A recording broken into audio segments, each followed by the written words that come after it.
Bismillahirrahmanirrahim. Assalamualaikum warahmatullahi wabarakatuh. Pertama-tama saya perkenalkan, nama saya Yanyan Agustian dari dosen program studi teknik sipil Universitas Widya Tama. Pada kesempatan ini saya akan membuat video pembelajaran dari satu mata kuliah yang saya ampu, yaitu mekanika tanah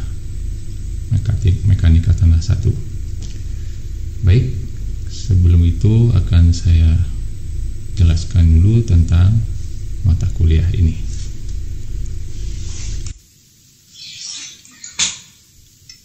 Akan saya tampilkan di sini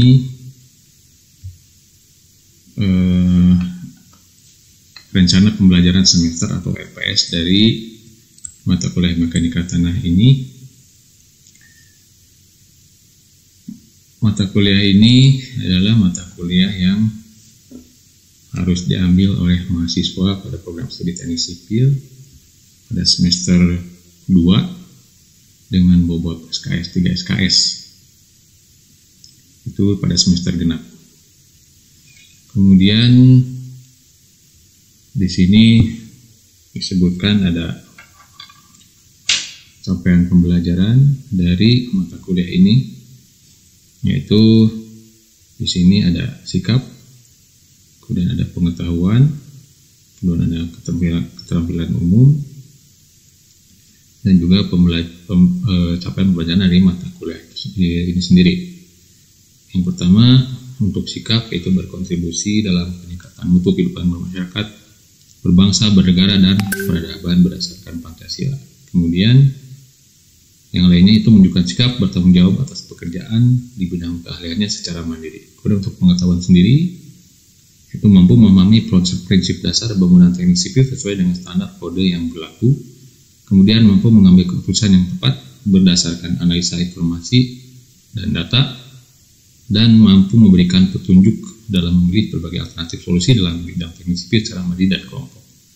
Kemudian menghasilkan karya dan pengalaman baru bidang teknik sipil yang bermanfaat bagi peningkatan pendapatan dan kesejahteraan masyarakat. Kemudian yang lainnya mampu memanfaatkan teknologi komputer dan informatika untuk meningkatkan keterampilan dalam bidang rekayasa secara efektif dan efisien.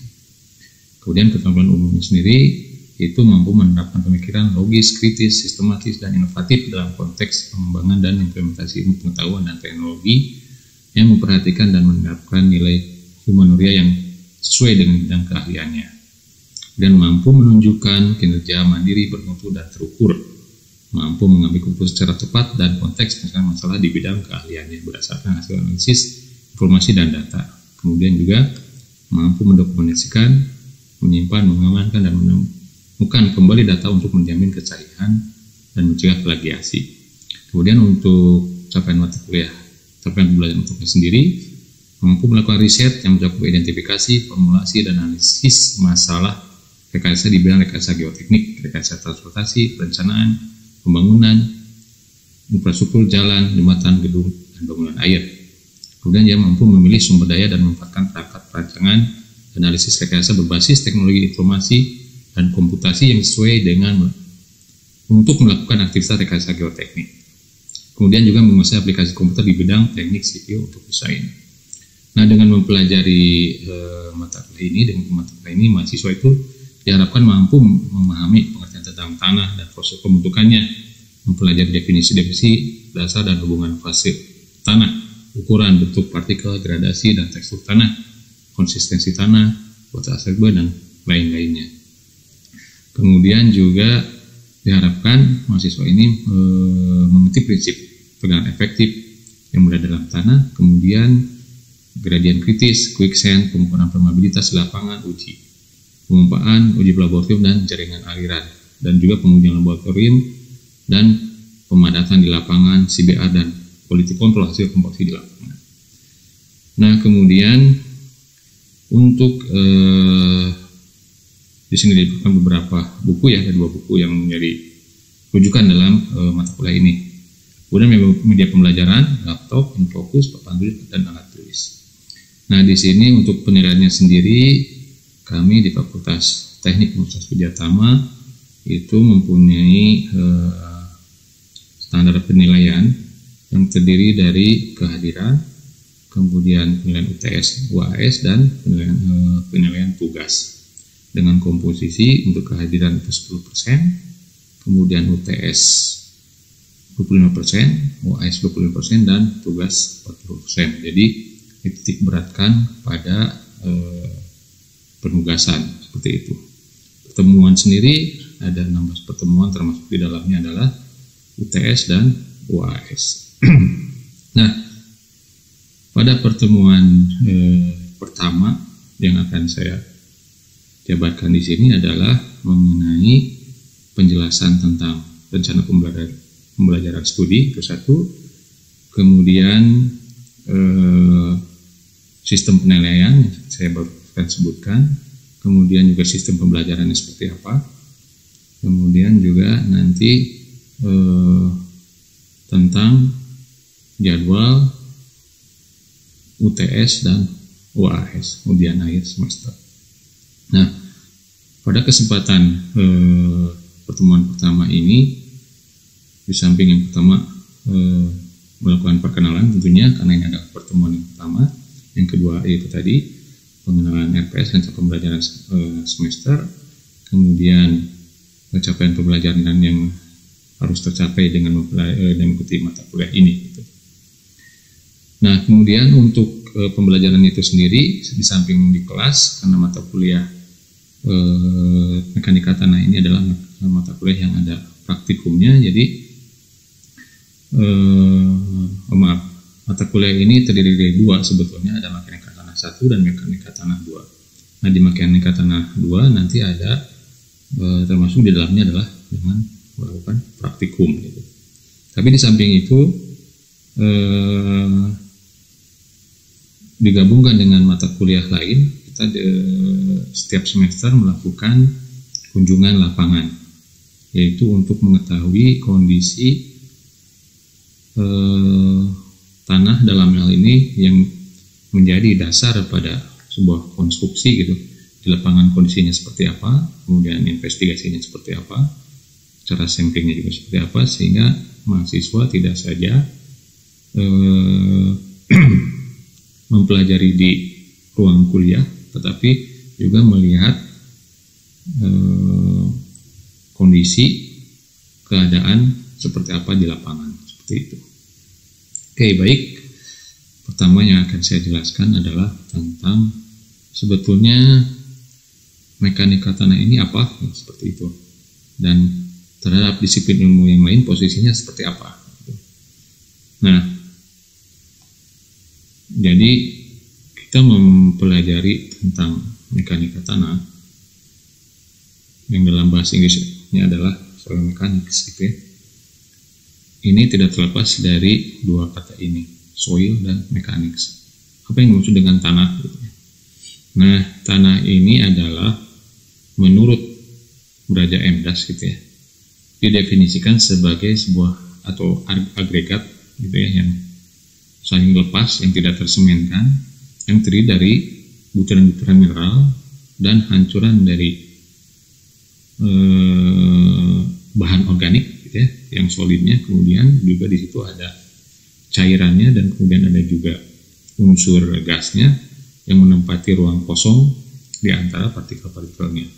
Nah, itu seperti itu. Jadi dengan arti seperti ini bahwa tanah merupakan agregat yang berlepas-lepas ya, yang tidak tersemenkan, yang merupakan terdiri dari butiran mineral dan hancuran dari bahan organik, dan di dalamnya ada rongga-rongga yang mana rongga ini diisi oleh air ataupun gas atau keduanya gitu. Nah, kemudian apa gitu ya mekanika tanah, soil mechanics ini apa sebenarnya? Nah, di dalam pekerjaan teknik sipil gitu ya, itu sebagai support dari fondasi gitu. Nah, semua bangunan yang atau struktur yang dibuat oleh para teknik civil engineer itu pasti dia berada di atas tanah.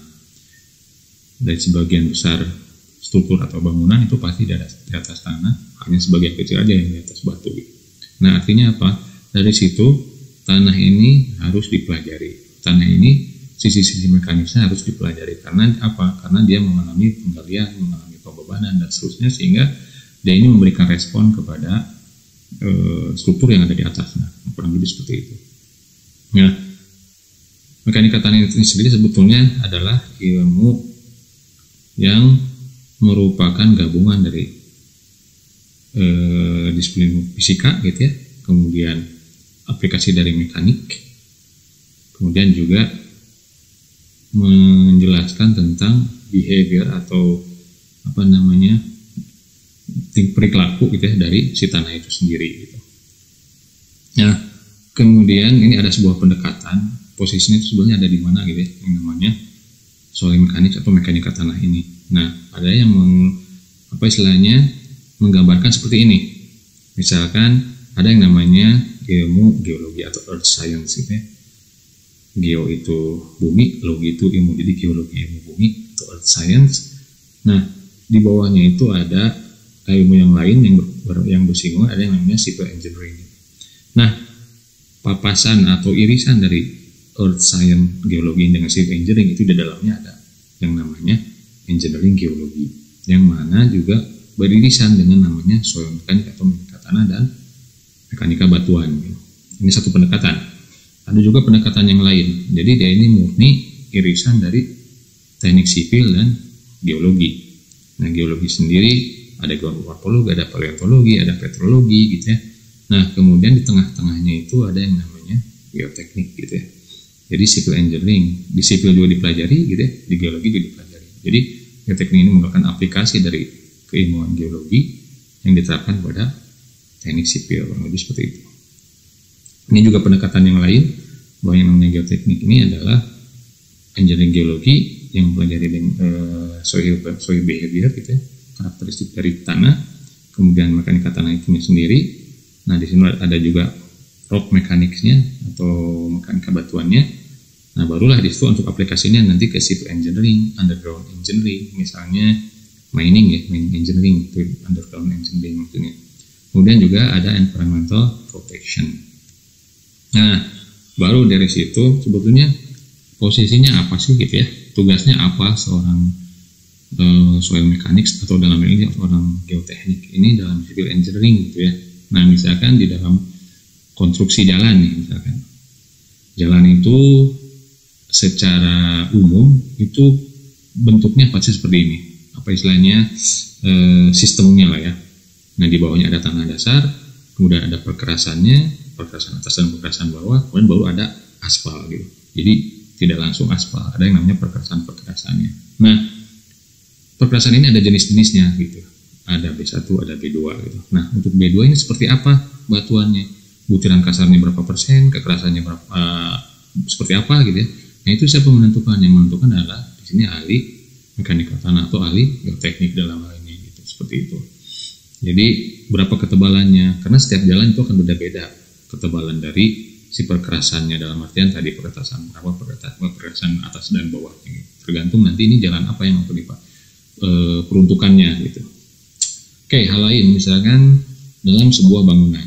Dalam sebuah bangunan tentu ada pondasi. Nah, sebelum ditentukan pondasinya seperti apa, desain pondasinya seperti apa, itu harus dicari dulu investigasi geotekniknya. Maksudnya jenis tanahnya seperti apa, atau jenis tanah atau batuan seperti apa, sifat fisiknya seperti apa. Kemudian ada yang namanya daya dukung. Daya dukung itu kemampuan tanah untuk memikul beban yang ada di atasnya. Kemudian kondisi air tanahnya seperti apa. Nah, hal ini harus diketahui dahulu sehingga nanti dengan beban sekian, dengan fondasinya desain demikian gitu ya, itu bisa menopang beban yang ada di atasnya, dalam ini bangunan itu sendiri.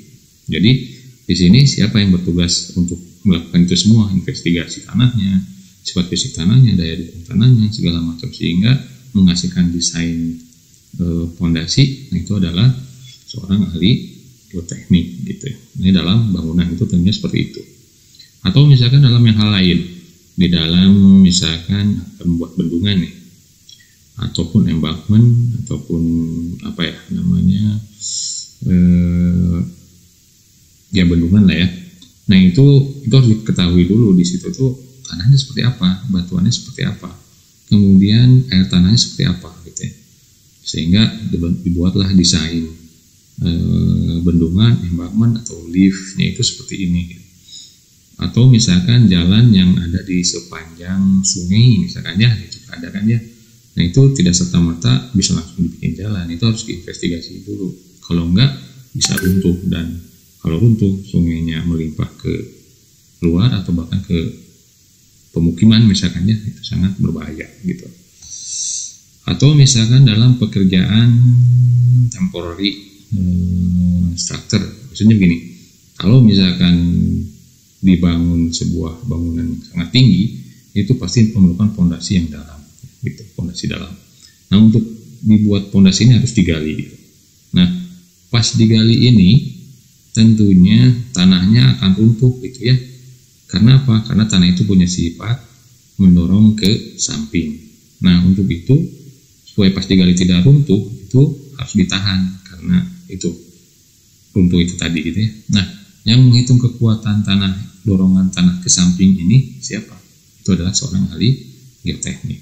Kenapa? Karena itu tadi harus diketahui jenis batuannya, sifat fisiknya, terus di situ ada air atau tidak, kemudian tekanan samping tanahnya seperti apa. Ini butuh batang penahanan berapa banyak, itu tentunya ada hitungan-hitungan khusus yang mana melibatkan seorang ahli geoteknik, kurang lebih seperti itu.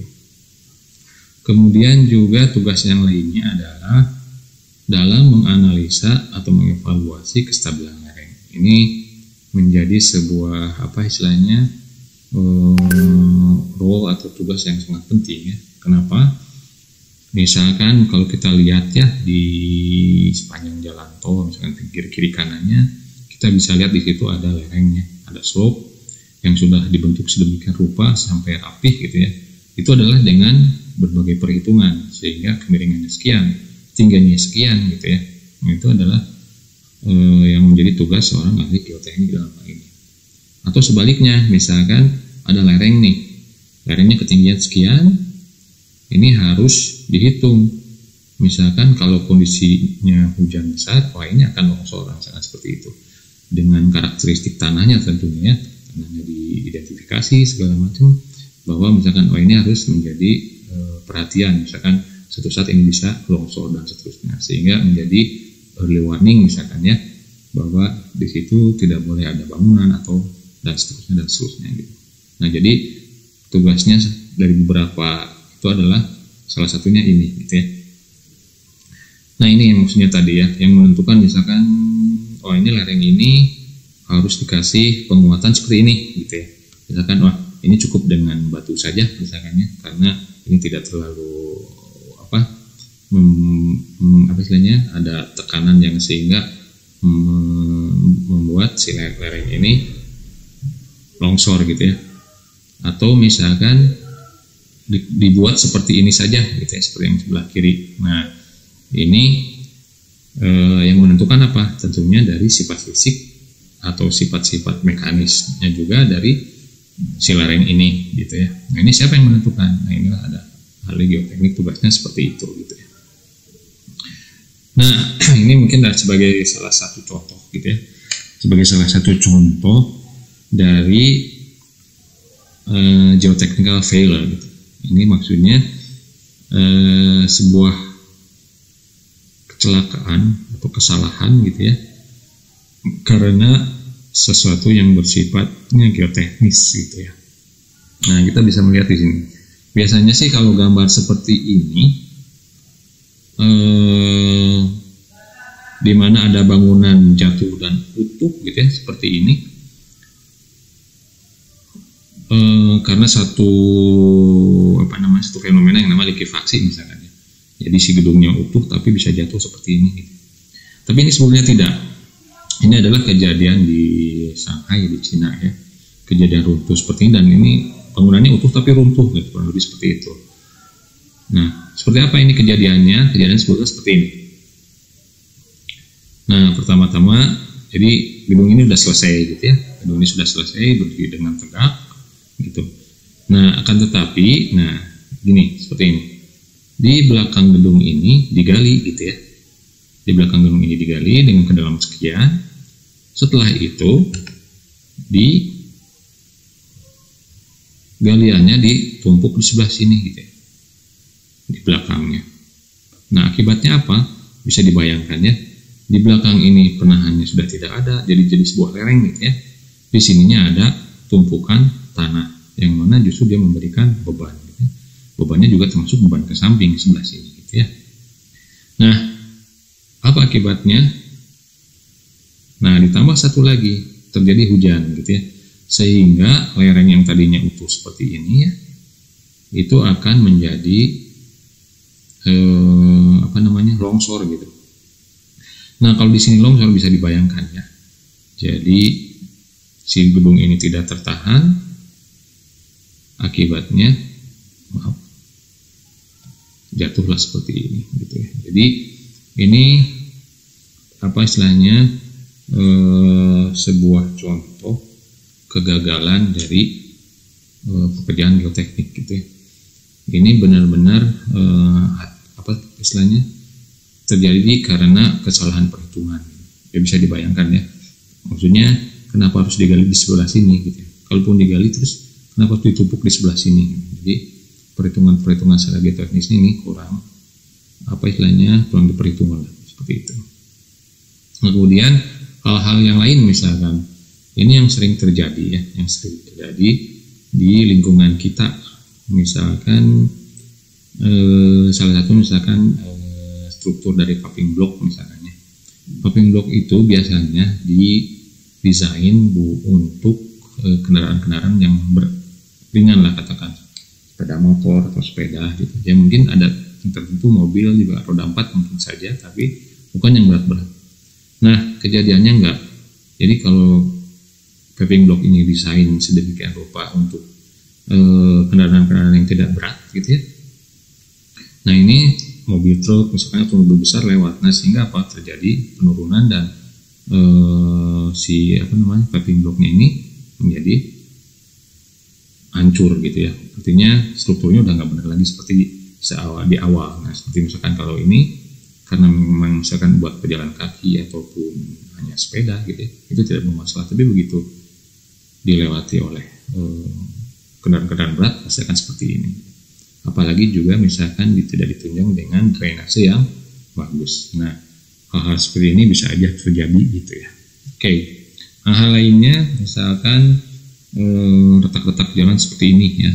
Retak jalan seperti ini adalah bisa jadi si aspalnya memang kurang tebal misalnya, atau misalkan si perkerasannya tadi, alas dari si aspalnya yang kurang bagus misalnya, pemadatannya segala macam. Termasuk yang ini juga ya. Ini juga bisa kita lihat. Inilah dari aspal langsung tanah gitu ya, artinya butiran-butiran perkerasan yang seharusnya ada ini di sini bisa jadi tidak ada gitu ya. Itu mungkin sebagai apa istilahnya pendahuluan dari mata kuliah. Baik, selanjutnya di pertemuan-pertemuan berikutnya mata kuliahnya membahas apa, yaitu tentang indeks properti dari tanah, sifat fisik tanah, kemudian konsistensi dari tanah, dan kemudian bahwa tanah itu ada klasifikasinya, metode yang dipakai seperti apa gitu ya. Apakah menurut USGS atau ESTO dari Amerika gitu ya. Kemudian jenis-jenis sampel tanah dan metode pengambilannya itu di pertemuan berikutnya. Kemudian di pertemuan kelima ini tentang prinsip tegangan efektif dan perbedaannya dengan tegangan total. Jadi tegangan yang terjadi pada tanah seperti itu. Kemudian juga tanah mempunyai sifat permeabilitas gitu ya. Nah, permeabilitas tanah ini dipelajari di pertemuan ke-6. Kemudian pertemuan 7 memahami metode pengukuran permeabilitas tanah baik di laboratorium maupun di lapangan. Dan pertemuan ke-8 itu adalah ujian tengah semester. Kemudian berikutnya di pertemuan 9 mempelajari tentang flow net gitu ya. Pengertian flow net, flow line. Jadi air itu punya sifat merembeskan air gitu. Nah, itu mengikuti kaidah-kaidah tertentu kurang lebih seperti itu. Kemudian distribusi tegangan yang terjadi pada tanah apabila terjadi pembebanan. Di pertemuan sebelumnya di pertemuan 11, kemudian kita mempelajari tentang kompresibilitas tanah, ya. Jadi sifat penurunan tanah, pengertian konsolidasi dan lain-lainnya. Gitu. Kemudian selanjutnya tentang kuat geser tanah. Jadi yang namanya tanah itu punya sifat mekanis, yaitu kuat geser tanah. Kemudian pengujiannya seperti apa itu dipelajari di pertemuan ke-13, dan di pertemuan ke-14 itu mempelajari tentang pemadatan tanah, ya, kompaksi dan sebagainya.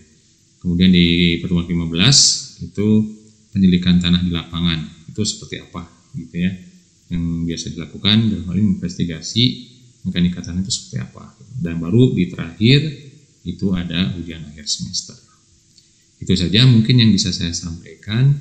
Kurang lebihnya mohon maaf.